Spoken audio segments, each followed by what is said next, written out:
One of the most valuable skills you can develop is how to garner attention of from multiple people, from multitudes of people. And to do that is to go viral. So I have the absolute most brilliant way to go viral. The ultimate viral scientist on helping people get their content to go viral on social platforms. You know,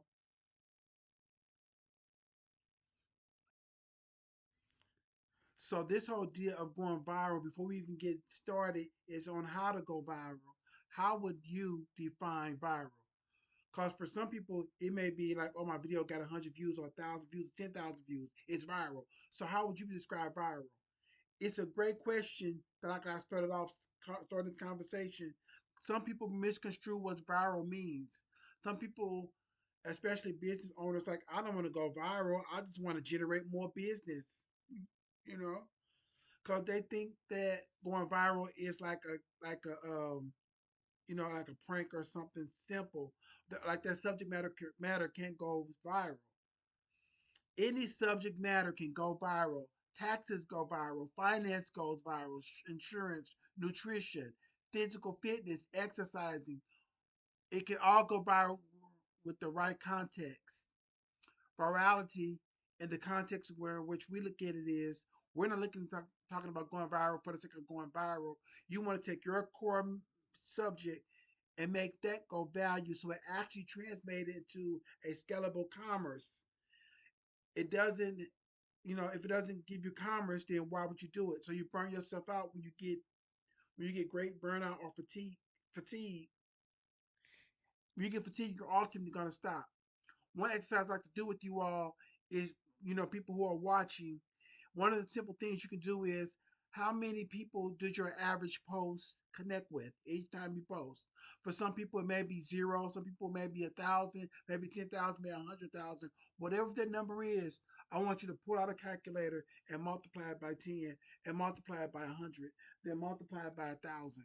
It's just imagine that number of people, whatever it may be, seeing your message, your product, your brand, your face. Each time you post a piece of content, what would that do for your business or your brand? That's what viral is. I hate to sit there and say, oh, going viral, there is a million views. Because it gives you a million views that has nothing to do with giving you, it's not bringing you money. Some people get millions of views. It may be tens of thousands of dollars or tens of thousands of views, may be a massive boost to their brand. That's how I look at the concept of going viral. When I think about like YouTube, we had a couple of videos that went kind of viral, but I think when something's viral in a niche, it can be way more profitable than you know. A hundred, in many cases, people with millions of subscribers and hundreds of millions and billions of views. Even if we take away what you're doing today, and you increase the effectiveness through the algorithms in terms of growing viewership, it's going to have a huge big membership in your business and in your brand, your face, your voice. But people get lost in this concept of, in order for me to go viral, I have to water down my message and disconnect from their audience that I really want to connect with. So it sounds like I'm saying going viral is only part of the equation. It's who you're going viral with, like who are you reaching, and then why are you going viral, like why are they watching, and then what's the next thing that's going to happen as a result from that. 100%. There's a few different factors. I was, I was having a conversation with someone that runs a business, a garage business for about two. He makes about 200 million a year. Garage. He works in garage doors. So he has multiple like locations across the U.S. So what? So so now he wants to get to into working with doing new things, but he's scared because he see lots of influencers getting views but not generating revenue. I said first stop here for a second. you have successful business. So if you are generating more eyeballs on that brand, on that content, it's going to correlate to more business for you. Now the challenge comes in when you don't have a business, you don't have a solid foundation. It doesn't matter how many eyeballs you got because it's not going to translate into meaningful commerce for you, money. That's a big element to it. The other aspect to it is, again, it's where it's the science comes in. You do want to be speaking to your core audience, but in order to meaningly grow your audience, grow viral to whatever it means to you, you need to widen it out to the general population. And the reason you do that is because of what controls whether you have 100 views or 2,000 views. And that's the algorithms. There's a lot of misinformation and demonization of frustrated content creators. The algorithms are suppressing my reach, but that's not the case. Or I'm shadow banned. That's not the. Sometimes that's not the case. Shadow ban means that basically they're suppressing your reach on purpose because they don't want audiences to see it because of the subject matter you're talking about. So 90%, that's not the case. Your conscience is not no good. You know, it's not. It's not the content. It's the context of it because it's simply not the message that is a problem. It's the way that we're presenting it. And I just wanted to break down what is the algorithm to do. The algorithm is very simplistic. It just plays to the overall business goals and objectives of these platforms, meaning how the social media platforms make money by making ads. The content people are watching, the more ads they can serve, the more profits they generate. So what happens when you publish something to your social media profile? Let's give an example. Let's say that you're starting out, maybe you have like tens of thousands of followers, and when you post a piece of content, it's gonna be seen by hundreds of people, and it's gonna measure two things: how effective is it is in how effective is it to stopping people from going to the next piece of content, and how effective is it in holding attention once they stop scrolling. They'll see the 200 people and measure those two things, and if it does a really good job, it'll be seen by another 102 people and another 102 people, and if it continues scaling out like that. But if those first 100 people don't do a good job in terms of stopping the scroll and holding the attention, it's just going to cut the reach right away. Why? Because if any one of us opens up our favorite app today, there's probably 150,000 pieces of content that you can see based on the people we follow and the content we engage to it.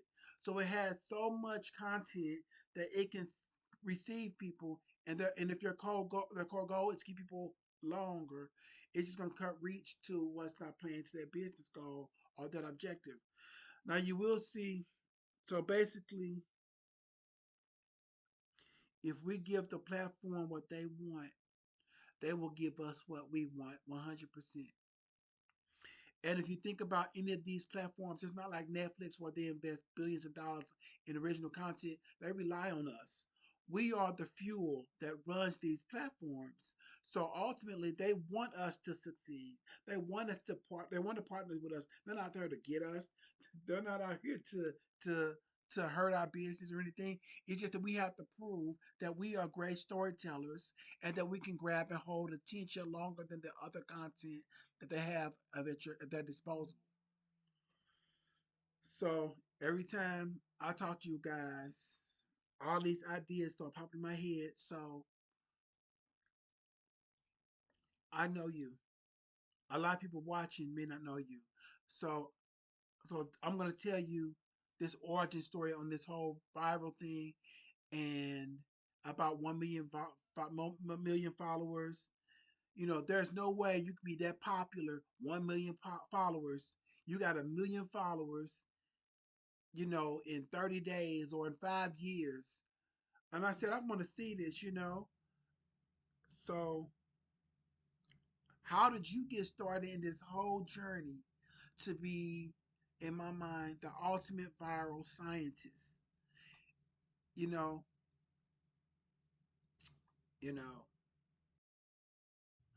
I want you guys to click like, click share, comment on my profile. I know I stutter and stumble a few times when I'm making points and things, but um, overlook that.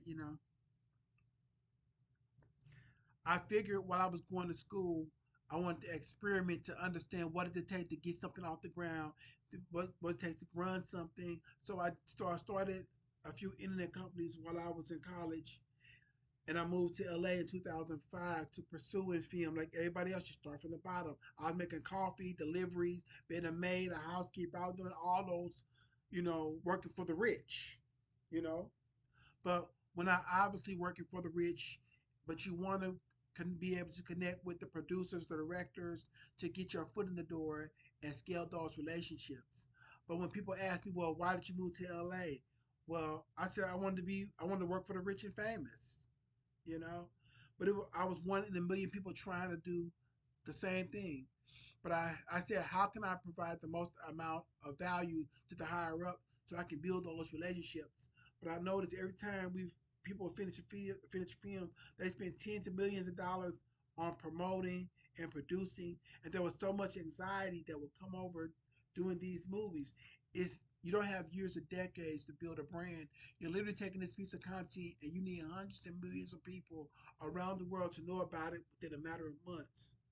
And I noticed at the time they were still so reliable on traditional advertising like television, radio, printing, and things like that. And digital was just starting to reemerge, and social media was just coming on to the scene. MySpace and so forth, and Facebook and YouTube had just launched. So I just went to the head of the studio. I said, listen, I know how to tap on and tap into these online sources for a fraction of the cost or no cost at all. For example, we did our first YouTube influencer campaign for a movie with Jason Statham called Cramped. And through that we had so much success through digital divisions, and I had to analyze myself to saying, do I really want to go down this corporate route because the music studio is very corporate and very slow and lacking innovation, or stick with the social media route? So I stuck with the social media route and started building a more technology and strategies around it. So I created the first influencer technology platform on top of MySpace because they're reliant on just bottom basement banner ads and CPMs. So I built a platform to monetize that network, and I continued down that path to the next growth that I had, which was building a social media paid optimization firm. I don't know the exact date, but people don't realize that YouTube and Facebook specifically was the first big players in space, and did initially didn't start with their wait a minute. That launch was 2011, 2012. So I helped form one of the first advertising agencies that was optimizing that spent Fortune 500 companies. What I saw was we got up to managing 100 million a year, and paid advertisement was these Fortune 500 companies were just using traditional creative assets on social media. So they would take a TV spot and put it on YouTube and expect it to perform. So I knew there had to be a better way to go about it. That's why I left and started building the foundations of the creative model we use at Hook Point, which is our viral content model. Because I just saw so much time and energy and money wasted on not have the right creative process to really scale, whether it's your ad spend or creative resources and creative energy that you're putting into it. So that's why I started building the foundations, and it was outlined in, you know, our follow up with Hook Point, and in more depth, the guide to going viral. Wow, all of that, all of that. It's just amazing. So let me put on pause, take a break. I started my YouTube channel March 15th, 2007. I uploaded my first video that week, right? And I was on YouTube, and I know you're gonna think, man, this guy really didn't get it, and I really did. I was on YouTube for 14 years before a minute before I knew YouTube paid people for videos. When I turned on monetization, I had been on use. I've been on it 15 years before I turned on monetization. and I had already been monetized over a decade, and I've been, you know, and I didn't know it. I didn't pay attention because I was, I was at a conference hearing a guy speak, and I decided, and I wanted to let you know if it was a good decision or not. I feel like it was. I decided when I found out how YouTube works, I'm going to go all in on this YouTube thing. When I said all in, I am going to do at least, I'm gonna produce at least one YouTube video a week for the next 10 years and see if I can get good at it. I don't care how many subscribers I get. I don't care. I don't say I don't care. I do care, but that's not my primary focus. I want to get better with every video. And I heard people talk about that, and I said, well, that makes sense because 10 years going to go by whether I get better or not. But I'll be really transparent now. I don't feel like I'm good yet. I feel like I'm getting better though. We have some success with YouTube, and it's really amplified our message. It's really multiplied our reach. But I don't feel like, you know, well, anyway, I don't know what it's like to have video go viral. Nowadays. But in total, we have several videos, new videos from a new page trying to show you guys on how to become viral and starting all over from scratch as a new content creator. You know, here's what happened recently. I got interviewed getting out of my car in front of the restaurant. That was 10 days ago, I think. 10, 11 days ago. Just on Instagram, I did a video. Just in 10 days, that video had 68 million views and several a million views on TikTok. Now I have an understanding what viral is. I didn't even think there was a possibility for anything. So why did that video get so many views? You know, there's a few elements to it. Let's look at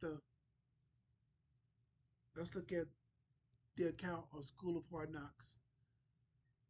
And they do really well on Instagram, TikTok, and YouTube. One of the reasons why they do so well is that they focus on a single format. Hmm. So what is a format at the end of the day? The format they use is called Man on the Street. So you approach a man on the street with a random stranger on the street and interact with them to some reveal end result. There are 10 different versions of this. A friend we work with, his name is Alex. He's a photographer that does it and approaches random strangers and offers them professional photo shoots and reveals results at the end. He has a following of 20 million on this single format. And Travel with Chris is another one. He has a great follower at Travel with Chris, at Dante London, at Han London. They have a great big following. You know, and what I got a list of other people who too. At it's NS NA at it's NASJ. Um, they have a lot of followers, and you can be that person too. They have lots of followers. Click like, click share, help me grow this page. Comment. So focus on a single format. Master that single format. That's what I'm saying throughout this whole thing. I'm tired. I've been talking all day. So, like I tell you, I have dreams of becoming monetized on this monetized on this page. Have commercials on this page one day. And the first step is to have a floor mat and master that floor mat. Most people will look at a floor mat and say, "Oh, I see what they're doing. I'm just going to approach." Anyway, let me shut up. I'm confusing myself. I'm confusing you. I'm not confusing myself. I'm confusing you. Let me say bye for now and talk to you guys later. You know, but good luck in your endeavors in getting views and going viral. And I wish viral on myself. I wish viral for you. And and I will talk to you later. It's all you good high performers with great virals and great views, great conversation. You got people engaged. Keep up the great work because I'm watching your videos too, and I hope that you're watching my videos as well.